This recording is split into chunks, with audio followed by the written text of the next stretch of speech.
Today's video is brought to you by seedsnow.com.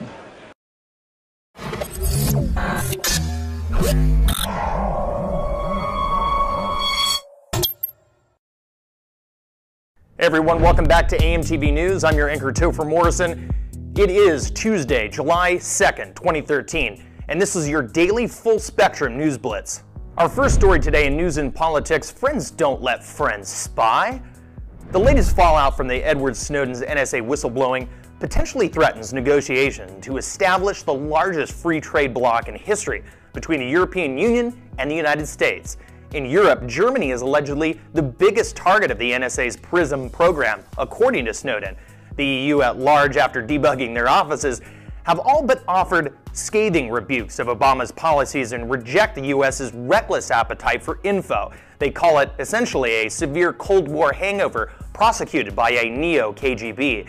Ecuador has said it was a mistake helping Snowden and isn't offering any help any longer. Russia, however, offers the NSA fugitive asylum on one condition, according to President Vladimir Putin, only if he stops, quote, harming our American partners. He literally just said, "I can't believe that's coming out of my mouth," which leaves the only country left, Iceland. I wonder whether he'll go. And in our next story in history news, on this day in history, the steam engine patent was put into force.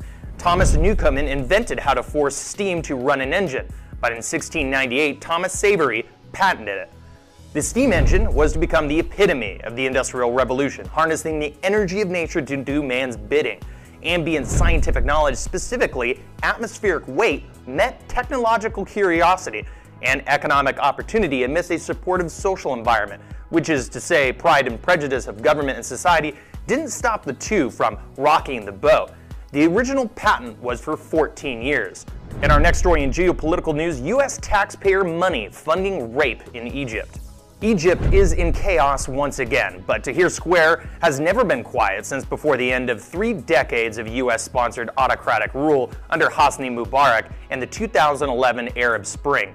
But current president of Egypt, Mohamed Morsi, is no different. He's augmented his own powers, shirked checks and balances, refused a constitution, elevated Islamists, and institutionalized corruption around the country. Christians are rising up against extremists in the south. The Muslim Brotherhood headquarters was ransacked in the north. But 99% of the country's women, according to the UN, report either sexual harassment or assault. And most Egyptians still believe it's a crime to worship another god besides Allah.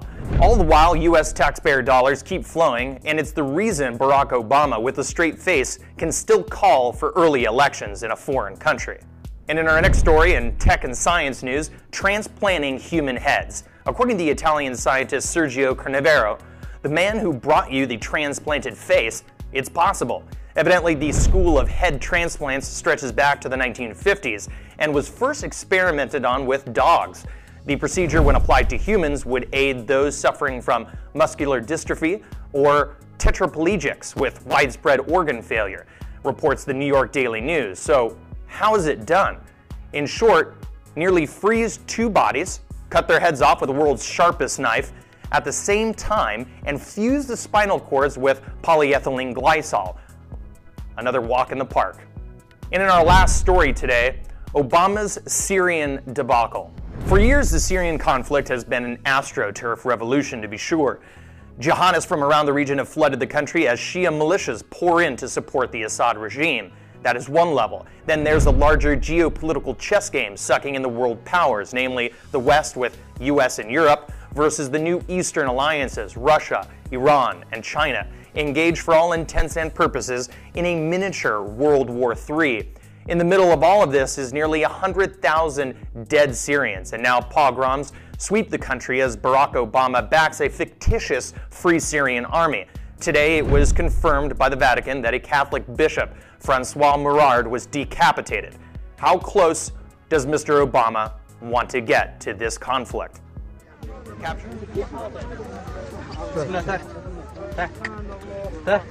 Takbir!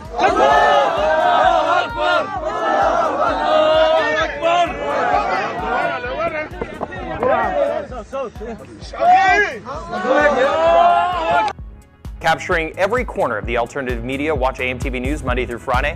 Got a tip or an interesting news clip? Shoot me an email at tophermorrison@amtvmedia.com.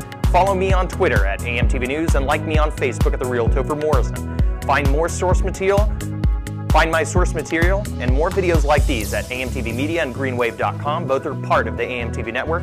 This is AMTV News, the voice of independence.